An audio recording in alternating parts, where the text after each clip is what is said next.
Hi guys, welcome to my channel. My name is Vincent. I'm a first-year pharmacy student living in Nigeria and studying at the University of Ibadan. I make videos about education and lifestyle. So if you're new to my channel, make sure you subscribe and give this video a thumbs up.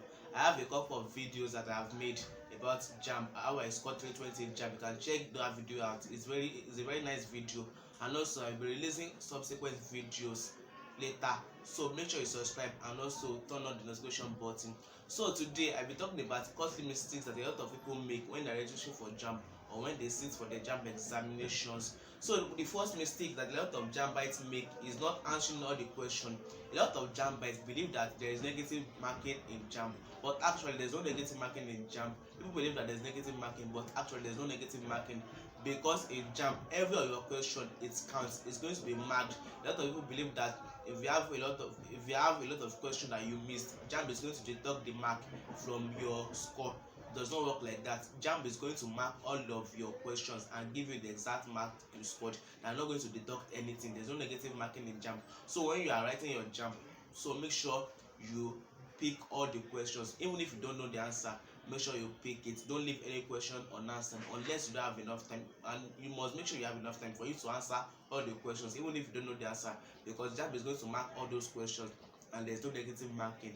Negative marking is when the question you missed, the mark is being deducted from the one you got. But in Jamb there's nothing like negative marking, so make sure you answer all the questions. This is one of the mistakes a lot of people make in Jamb, and therefore they tend to have low scores because they did not pick all the questions they're supposed to do. They believe that there's negative marking, whereas there's no negative marking. The second thing is that when you are solving Jamb past question, you should not cram them. Make sure you understand. This is one of the mistakes a lot of people also made when they are trying to solve Jamb past questions. Jamb past question undoubtedly is one of the best ways to prepare for Jamb and have a nice score in Jamb. But cramming of Jamb past question is not the solution.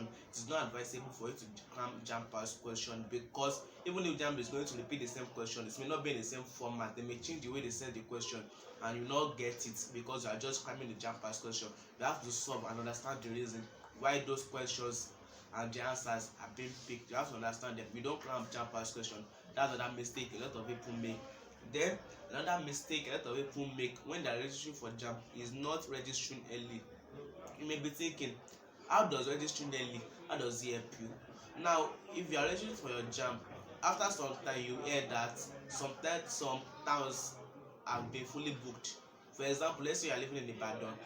After some time Ibadan will be fully booked, so you have to travel to another state or city for you to write your Jamb examination. This will be very stressful. It's not advisable for you, so it is better for you to register early to avoid all this. And also when you register early, there's a very high chance that you are going to write your Jamb also in the first or second day, and by this time the system they are still functioning properly.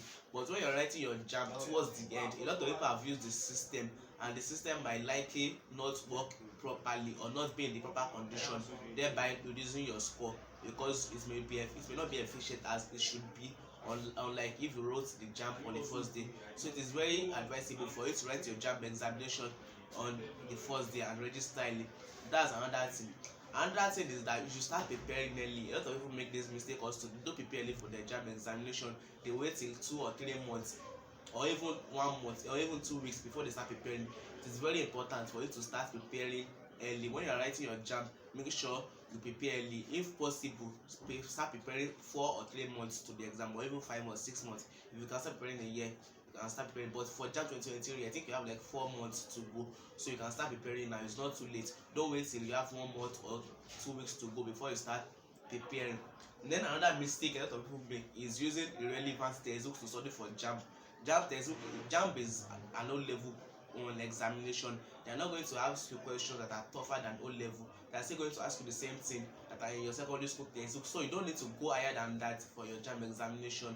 And you should follow Jamb syllabus. You can get it easily. You should follow Jamb syllabus. I'm also going to be making a video recommending the textbook I used for my Jamb that helped me to score high, especially in physics. I had 99% in physics. So I'm going to make a video soon on that, on the textbook I use that helped me to score 99%. So make sure you subscribe so that you can get notified when I release that video. Okay, so when you are preparing for Jamb, make sure you use relevant textbook and make sure you follow Jamb syllabus. Another thing is that when you are registering for Jamb, make sure you are computer literate. Make sure you know how to use a computer, because you know Jamb is a CBT examination. It's not going to be written. It is going to be a computer based test. So you must be computer literate. Most, even if you don't have a computer or you are not really computer literate, you can go for the training. It's very simple, so that on the day of the examination you will not be stranded, and also that so that you'll be quick on the system, because time is very important. We have 180 questions to solve in 120 minutes, so it's very fast with the system. But if you don't know how to handle the computer system, there's no, you'll be fast. So you have to go and train yourself before, if you don't know how to handle the system. Then the last one, the last mistake a lot of people make concerning the Jamb is wrong subject combination. A lot of people, they choose subject that they don't need for the Jamb, and whereas, and if they do this, even if they meet the cut-off mark, even if they have a nice score, they're not going to get admission. Just imagine someone that wants to study engineering picking biology in Jamb. It's not possible for the person to get admission.